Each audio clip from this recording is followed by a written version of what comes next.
Find all angles between 0 and 360 degree, between 0 and 360 degree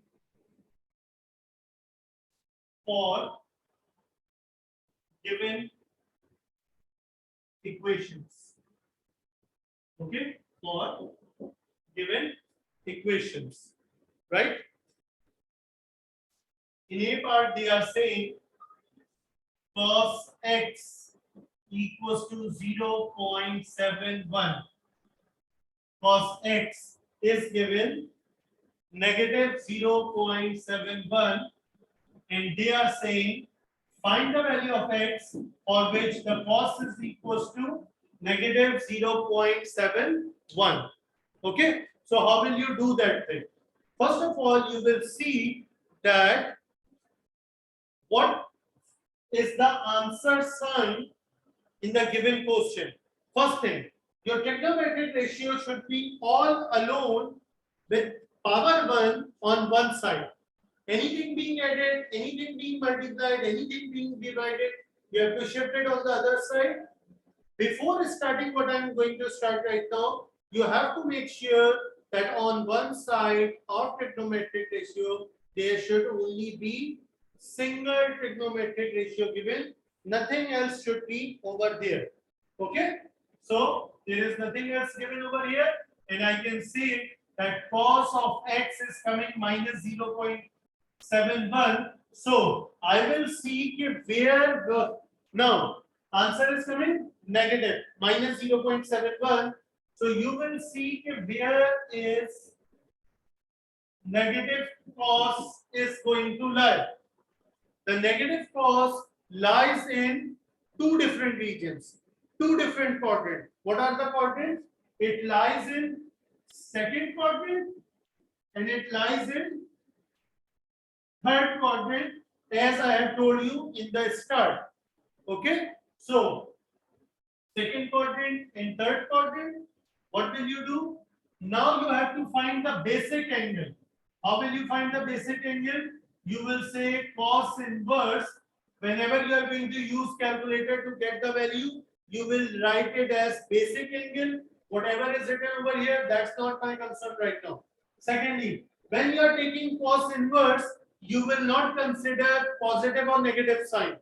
Either it is positive or negative, you will leave that thing. You will only take the value. What is the value over here? 0.71. You will not consider the minus sign. So 0.71, I am going to write it over here. So alpha equals to cos inverse 0.71. With this one, I am going to find. When I will simplify it, it is coming 44.76 degree. Okay, that's the basic angle. That's the basic angle which I have found, but they are asking for x, which is your measuring angle. So how will you do the calculation?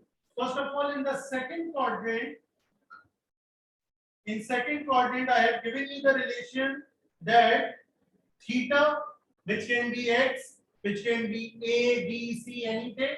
So measured angle is 180 minus alpha.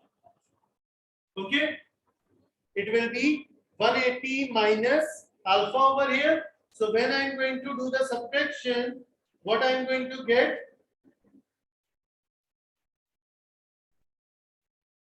X equals to 180 minus 44.76. So x equals to, the result is coming 135.23. That's your second quadrant. Okay. When it comes to third quadrant, what is going to happen? For the third quadrant, what's the relation? For third quadrant, measuring angle is 180 plus alpha. Okay, so 180 plus alpha, that is 44.76. In the third quadrant, I'm going to add the value, and when I'm going to add it, the result is coming 224.76 degree.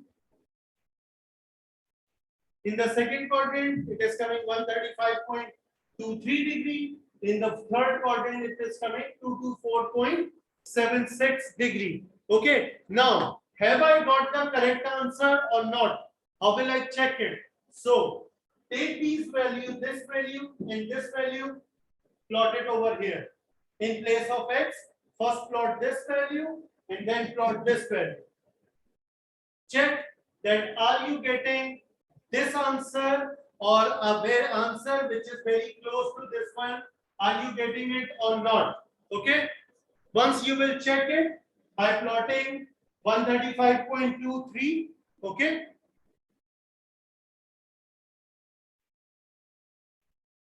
So when I have plotted it, my answer is coming minus 0.7099 when I have plotted this value. Okay, and when I am plotting the other value, my result is coming negative 0.71. Okay, which was the answer over here in this question. So it means this value and this value is totally correct.